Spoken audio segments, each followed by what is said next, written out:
Hello, my name is Brad Bodnerchuk, and welcome to the Half a Dozen Hospitality Podcast, where we discuss everything hospitality, from the food on the plate to the teams that make it happen and the community that drives this industry forward. On this podcast, we sit down and chat with some of the most exciting, inspiring, and innovative minds that make up one of the most dynamic industries that there is today.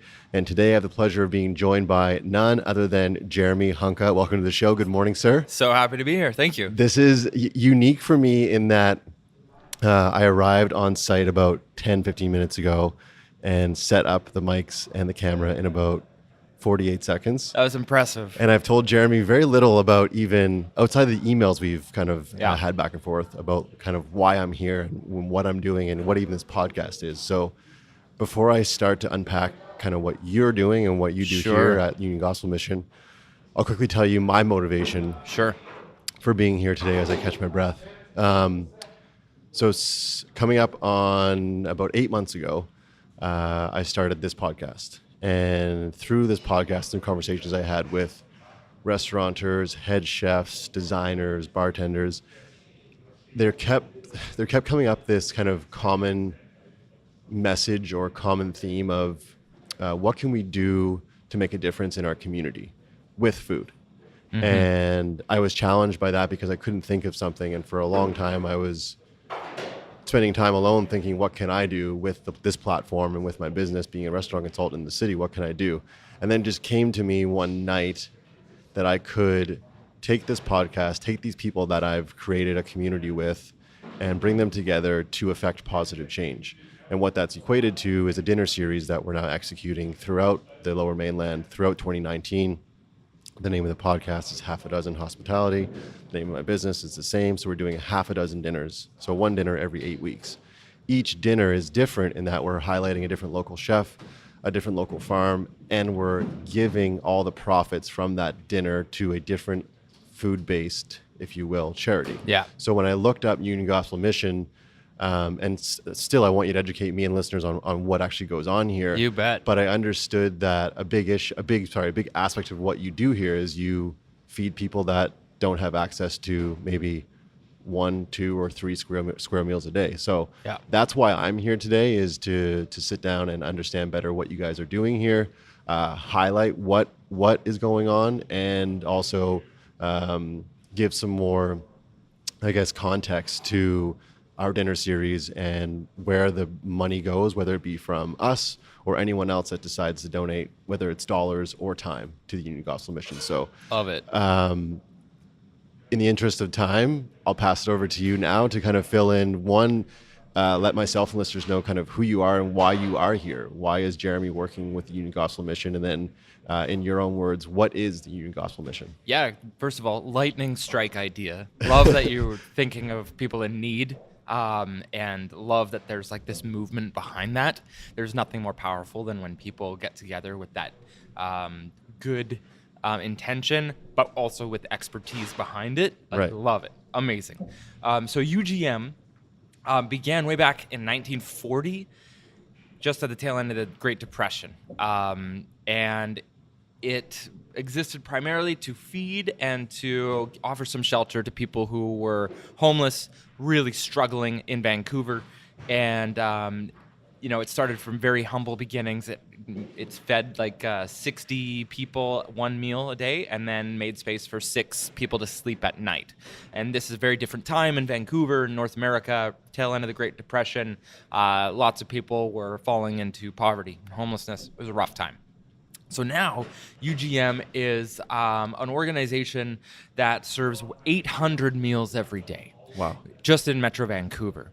So there's still an incredible amount of need and poverty and suffering of people who don't have access to food, who can't eat, who are making a choice between rent and food or school supplies and food.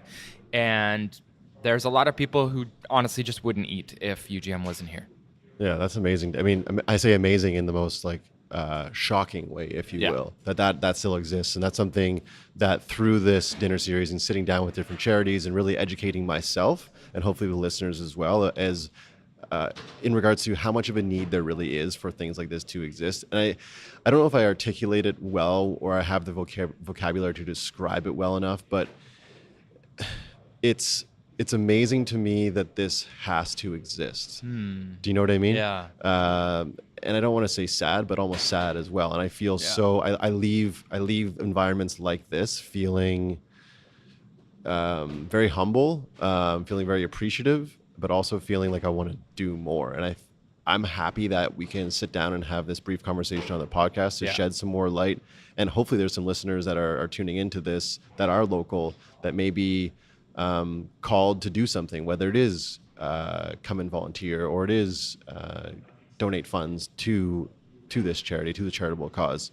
But let's go back to you yourself. Sure. And why personally? And why you are here. Oh, sure. Yeah. So I was a journalist. I was a reporter for like 7 years. I worked for like Global CTV, some of the bigger TV stations in Canada, Western Canada, and but I always wanted to work with charity. I always did. It just, something about it tugged at my heart, and I knew from reporting that I often talked to people who were in need and who were suffering and who largely were forgotten, and I wanted to do that more permanently. I wanted to do it all the time. So I saw this opportunity up at UGM, which is an incredible organization, and I applied, and they hired me, and basically now I get to advocate and talk about issues that are affecting real people, and like the need, like we alluded to. Let's go like really deep down into that for a second. So, we serve 800 meals a day across Metro Vancouver, and we're just one organization in this neighborhood that we're in, the downtown east side. There are about 20,000 people, 20,000 plus people. About half of those live below the poverty line. There's about 1,000 homeless people just in this, small quadrant of the city. The child poverty rate is 80%. 8 out of 10 kids in this area are below the poverty line. And that's like astounding, right? Yeah. Like that's an astonishing number. And for a lot of people who are listening, they don't know these things. Mm-hmm. They can go and I'm glad to say they can go and they can get a bite, they can get a pizza, they can get something out of there. But a lot of the people around here, they just can't. It's just not an option, and that like breaks your heart into pieces, right? When you see that. But the good news is like we're sitting right now in front, in the cafeteria at UGM where hundreds of people will eat today, and I gotta say that. One thing that UGM's done is around this need for food and shelter, we've created this whole series of programs meant to take families and kids and people who are homeless from the spot of intense need and build them up through a continuum of care so that they can generally, in many cases, they can go from being on the street to being housed and working and with job training and all those things. So it's heartbreaking, but there is hope in there as well. There are lives being changed. That's why that's why there is that silver lining to spaces like this, is because there is change happening.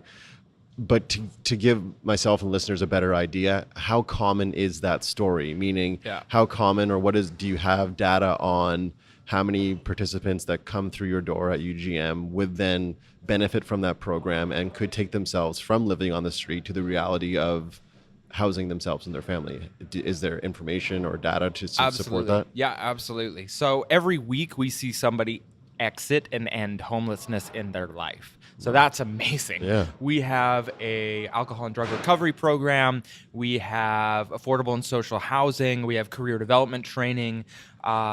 We typically have been finding people housing, like moving people into housing who didn't have housing before, anywhere from like 80 to 100 times in a year.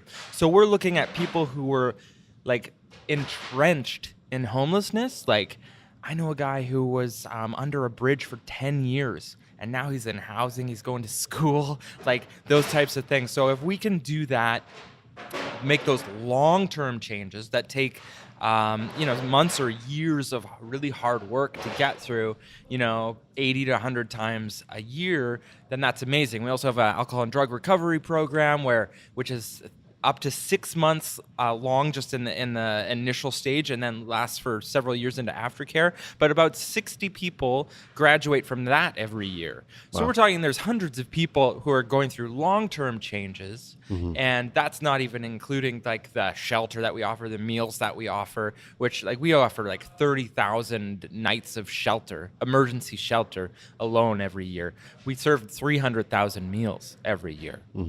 So, I mean, the list goes on, but generally, yeah, we're hundreds of people in this building are transforming their lives every year. So it's happening daily, weekly. Yeah, I love to hear those stories. I love to hear the positive change. That's what I want to be a part of in my community as well. Yeah.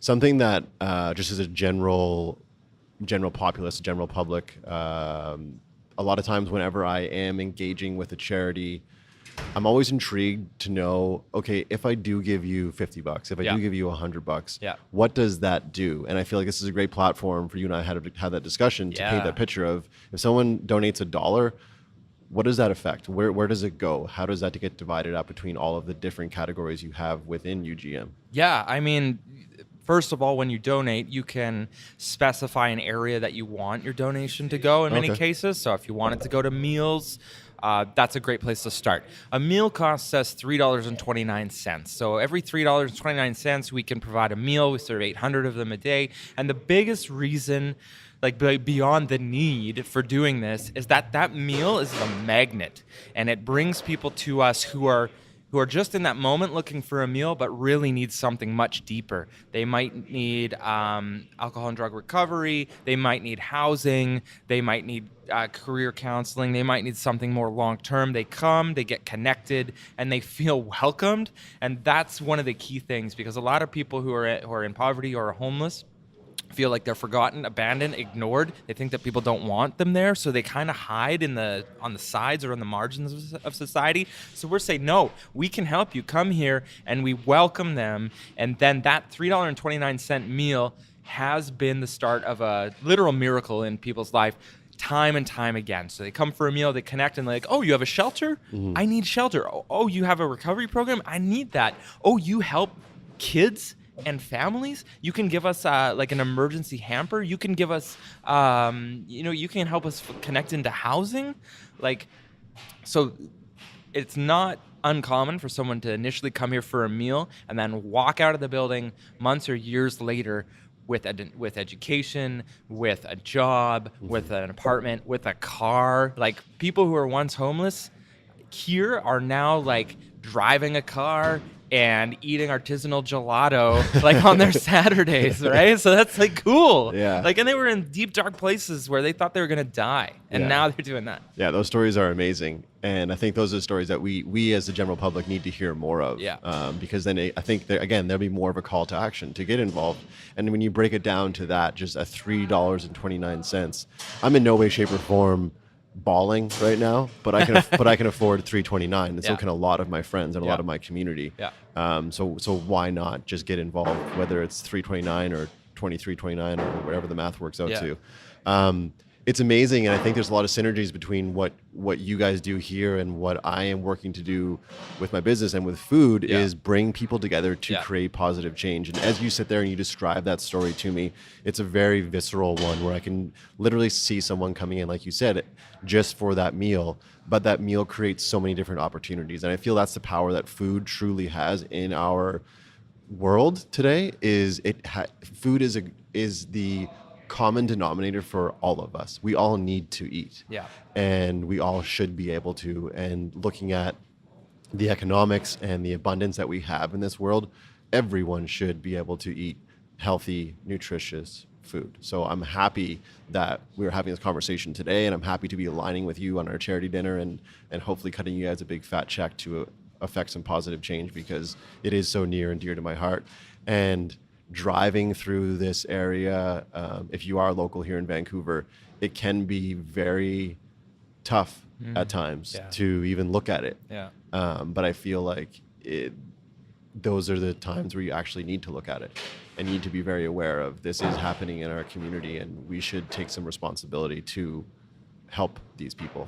The less you look at it, the less aware you're going to be, the less change you are going to affect in your life. Yeah. So when we see it, it can be really hard and it can be devastating. And the questions come up like, why is this happening? Why is that? How do I see that person struggling? Why can't they get help? Why aren't they doing this? Why aren't they doing that? And I think often the temptation is for us to kind of see that person in a situation that we can't relate to and be like, why does that person, I see that person obviously suffering. They're struggling, but they don't seem to be doing anything with their life. They don't seem to be taking up. That's something I hear all the time. And I can tell you from so many conversations with people who are in that spot that there is something much deeper at the root of their situation. So that when you see someone who's homeless or really clearly struggling in poverty on the street, and you think, oh, maybe they're just not making the right choices, maybe it's they want to be there. I can tell you that there is a long, complicated sequence of events that put them in that place. I've met people who became homeless after their parents were murdered, and they were so despairing in grief that they turned to alcohol and drugs because they didn't know anything else, and they eventually lost everything. I've met people who are really college professors who were once homeless. I've met people who went through severe trauma. One of my friends named Terry, who was homeless for 2 years plus in Vancouver. He originally became homeless because the building he was about to move into burned down. And when that happened, he was also dealing with some severe trauma from being abused as a child. And he also just had a terrible fear of people, largely stemming from some of that history. He didn't want to be around people. So he found himself in a place where he was without a place to move into, without a home, and there were all these barriers lining up against him. And Terry came into UGM, and he was a beneficiary of one of the meals. He sat down at the tables that we're sitting at now, and he had a meal, and he connected to our recovery program, and now Terry is working here and sharing his story with other people of how to change. So it's really easy to make judgments about people based on the situation that they're in, but we don't know their complicated story, and that's not the end of the story. When you see that person there, we at UGM don't believe that's the end. They actually have an opportunity and often do get out of that with a little bit of help. Yeah, something I heard not too long ago, and I thought it was so poignant, was it's not who you are, it's who you are becoming. So like who you and I are today isn't necessarily defining us. It's who are we growing into. So I think that would be perhaps a good paradigm or a good lens to look through when you are, whether in your city or locally here in Vancouver, driving through an area that is predominantly known to be below the poverty line. And don't judge those people on who they are today, but who are they trying to become, and trying to better understand their story. And I'll admit, hands in the air, like a lot of times I pass judgment and say like, man, just help yourself. Like you got to put the effort in. But to your point, there's a long, convoluted, probably very messy story that often there is, and often they are doing everything they can to work through that and to do something, but it's happening at a much deeper emotional level, and they're working through that, and we just can't see that on the outward perspective. Walk a mile in my shoes, right? Yeah, exactly. And I think I love that honesty, because I think it's something that just exists in society. People don't understand, and they don't see it. But man, when you talk to some of these people, like I'm thinking of Emily, who was homeless for several years and turned to escort work when she was homeless just to survive. And if you saw her in those bad spots, you'd be like, oh, why is she doing that? Why can't she just get a normal job? Why can't she get out of it? But man, her story, she was basically left to fend for herself when she was 12 years old. And she had nobody in her life to teach her that alcohol and drugs were something to stay away from. They helped her get away from the pain of being essentially left to fend on her own. to go through all this trauma that she'd experienced, abuse that she'd seen, and the alcohol and drugs just took that away. And that was the only thing she ever knew that took that away, and she had no one else to say, this isn't the right way. And so she fell into this cycle, and now she's out of it. Now she's out of it because she got help at UGM. But there's a lot of people who would see her and just cast that eye and be like, what is she doing? When really, oh man, there's something deeper. And look at her now. Now she's helping other people leave the streets. Like, it's so cool to see that transformation. Yeah, there's so much power in those stories. Yeah. It's amazing. Yeah.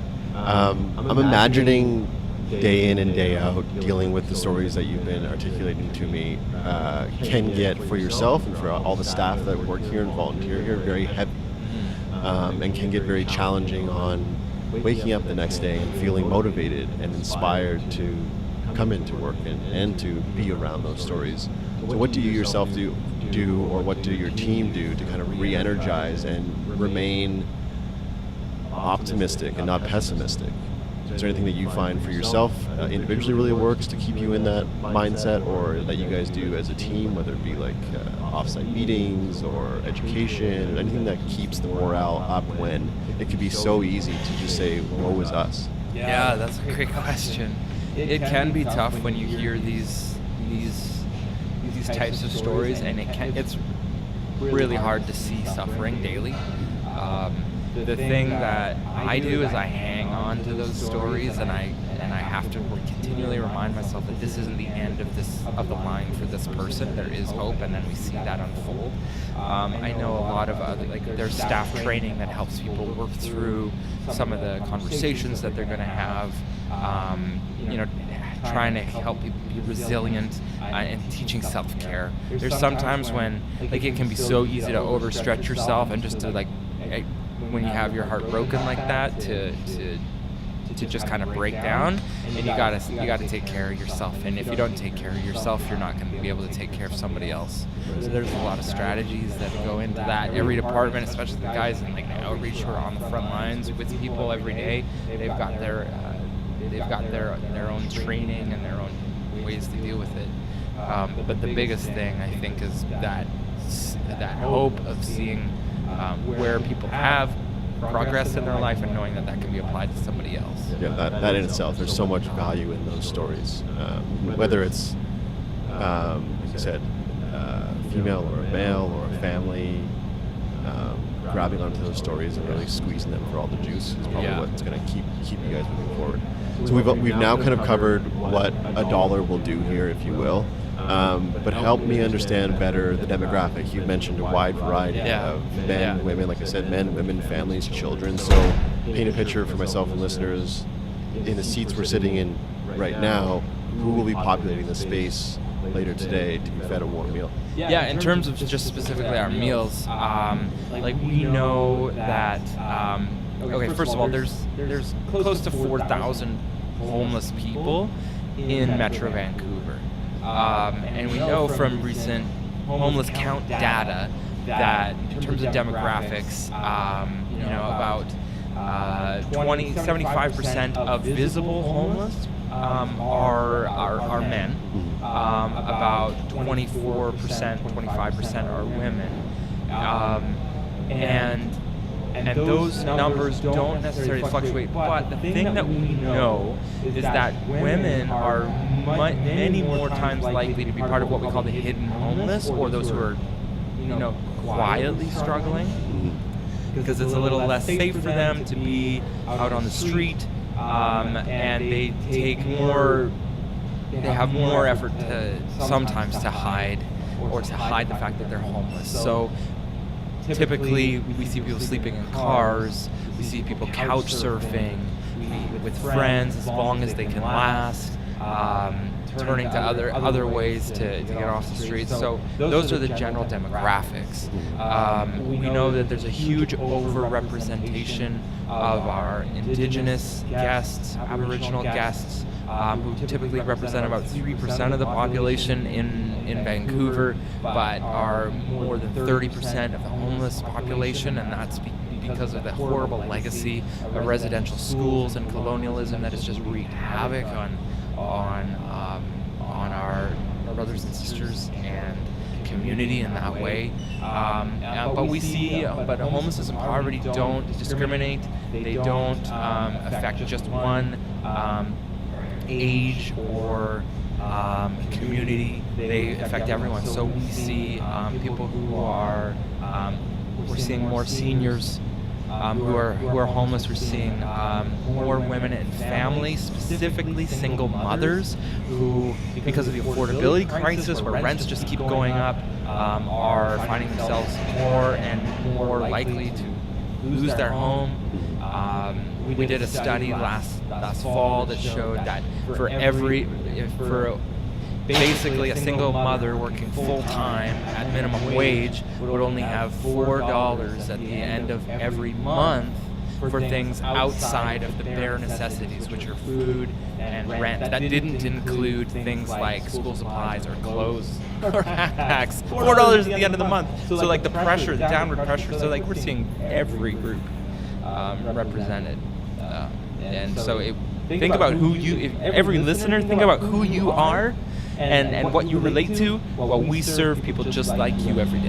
Right. Yeah, I think that can be also the very humbling and shocking thing too, when you do step into an environment like this and you watch someone who is engaging in services, and be like, wow, I'm not any different from that person. I think that's something that's very healthy as well. To even come down here, and whether you volunteer your time or you just step into the space, like, or drive through this area, like you said, you need to look at it, and we as society need to look at it. And the people that are in charge of the systems that are in place at a government level need to be like boots on the ground to really understand the stories that you've been, again, articulating so well. So I don't want to assume here, but I'm assuming if I ask this question, I know the answer, and I'll just ask it: Who can come here? Who can access a meal? Is it literally everybody can come here and access a meal? What does that process look like? So, and the reason I ask is because I've been to the Greater Vancouver Food Bank, I've been to Salvation Army, I've been to Backpack Buddies, a few different local charities, and kind of watched how users engage with that program or with that platform. So if someone is out there and they're listening right now and they feel like they need something like the UGM, what does that process look like? From, do they just walk into the space, they show their ID, and they access the services, or how does that play out? Yeah, it's actually less than that. They don't need to show ID. We just want people to come who are in need, and we're not going to ask questions and say, do you really need this? Like, if people are here, they need it. So generally, like, if people are going to come for our lunch, which is served at 11, they can come here at 10. Our doors open for lunch at 10:30, and you basically grab a ticket, and that's your meal ticket. And then you can wait in our drop-in. You can talk to some of our outreach staff about where you're at, or you can just watch TV. You can use a computer if you want to email friends or family, let them know where you are, that you're okay, or work on a resume or things like that. If you're looking to change work or to get a new job. And then at 11, the doors open. People can go through the line and grab their meal. It's really simple. The meal program is really simple. Yeah, it sounds super accessible. Yeah. Which is, I think for a lot of people, I don't know, but I'm assuming for a lot of people there can be maybe their first time through these doors can be a bit of a challenge with their ego or their pride. But to hear you again describe it, that it is so accessible, would kind of alleviate any of that stress to whether it is male or female, young or old, any sense of pride that they're having to exercise in that time. Just come in and have a meal and sit around and be with community. Without judgment and with welcome compassion. It is hard for people to get to the point where they're like, oh gosh, I need help, and I can't believe that I'm at a meal line, or I'm at a shelter. Like that. There's this guy, I'm going to call him Charlie, and Charlie was actually like a big time construction. He was a foreman on a construction site. He was making great money, but he really struggled with some things and ended up just getting terribly addicted to some really bad substances. And it got to the point where he was losing jobs, he was spending all the money that he made on sustaining his habit, and he was in a really crummy single-room occupancy hotel that was awful, and he got to the point where he just didn't have money for food. So he came here to UGM, and one of his first memories was standing in line waiting for a meal and hiding his face against the wall so that if people drove by they would see him and recognize that he was asking for help. It was that hard for this strong, successful, masculine guy to ask for help.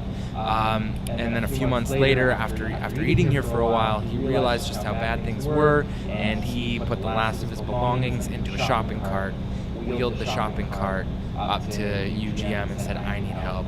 I need to get into your recovery program. And now he has actually done amazing work, and he started a charity in Cambodia. Oh my God! Where he's shout out Charlie. I know, right? Sorry, it's all good. Getting too excited. where he's like helping hundreds of other people, and like so. From a place of, I can't ask for help, to the place where I'm offering help to others who are in need. That's the kind of stuff that like makes you cry. Yeah, those are stories you want to paint all over the wall and tell to all the radio. Wrap yourself in those stories. Exactly. Well, kudos Charlie, and kudos to many other people that are out there just like Charlie. And again, if you are listening, whether you're listening on your iPhone or a radio that you're borrowing from somebody, whatever it is, please park your ego if you do need help. And if you are local in Vancouver or whatever city, find something like the UGM and come in and have a meal and just be around people that want to help with no judgment, like you said. I know we are pressed for time, so I will wrap it up here. But before I let you go, I do have 2 questions for you. Sure. That I ask every single guest. So if I didn't ask you, I would be completely deviating from my MO with this podcast. All right. It's called the Half Dozen Hospitality Podcast. So I have for you, Jeremy, the half a dozen have-tos and the half a dozen haven't yets. This completely deviates from what we've been talking about. It just gives us an opportunity, me and the listeners, to better understand you. All right. So here's what I need from you. I need 1 to 6 items, so you can do 1 or you can do 6, of things that you've experienced in your life that you feel like others have to do. It can be related to your work, it can be related to the UGM, it can be related to a trip you've taken, a meal you've eaten, a piece of art you've looked at, a book you've read. 1 to 6 things that you feel like our listeners have to do. Okay, definitely listeners. Oh my gosh, so many things. I think people should, they have to do their best to get out of their comfort zone. And a simple way to do that is to maybe try to learn a new language, because it shows you that you have this way of thinking, and that when you're exposed to different perspectives, even just a different way of speaking languages, it changes the way you can think. It's fascinating. Very cool. So you have to get out of your comfort zone, try to learn a new language. That's 2. 3, you have to read Nelson Mandela's autobiography. Oh, amazing. Really, I haven't read it. Really powerful book. Yeah, just amazing to see how he fought apartheid in South Africa for so long, and even though he's being kept in solitary confinement, he never lost his vision, became, as we know, the leader of South Africa to great renown. You got to do that. You've got to travel as much as you can. If you don't travel, your perspective on life and on the world won't include just this massive array of diversity. Beautiful diversity. So there's 4. Can I stick with 4? Yeah, that's great. Okay, you did really well. All right. Considering there was no prompting at all. The last one I have for you then is same kind of theme, so 1 to 6. You can do 4 if you want. You can do 3 if you want. Of your haven't yet. So 1 to 6 things that you haven't yet experienced, kind of like a bucket list, if you will. Is there a book you haven't read? Is there a trip you haven't taken? Is there a language you are not well versed in? I haven't seen Machu Picchu in Peru. I really want to see that. I have not yet. I really want to perfect my second language, which is Spanish, which I don't speak super well. I'm not fluent at it, so I have to, or I want to continue with that. Right. And you know what, so many more things I want to do. They'll come up post interview, and you'll email him. I will. You'll say, this is what I should have said. Yeah. Those are great ones, though. And you know what? They're totally on the spot. And I think that's why I do it, is I want for it to be really organic, whatever is kind of top of mind for the guests. And like I said, it gives me and listeners a better idea of kind of who you are outside of Jeremy at UGM. Cool. But I appreciate you answering those questions. I appreciate you making time. I know you're incredibly busy. For those of you that weren't here with us in these four walls before we turned the mics on, Jeremy had like a media gauntlet this morning. So from the bottom of my heart, I really do appreciate you making time for me, this project, and this podcast. Stay tuned for the date for the Union Gospel Mission dinner, that will be executing, and then all the profits to that dinner will come right back to Jeremy and his team in the form of a check.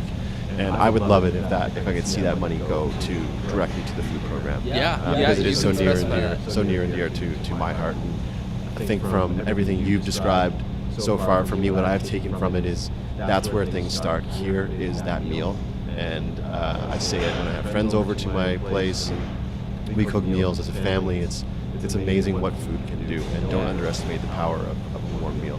And again, we all need to eat. That is one thing that binds us all together.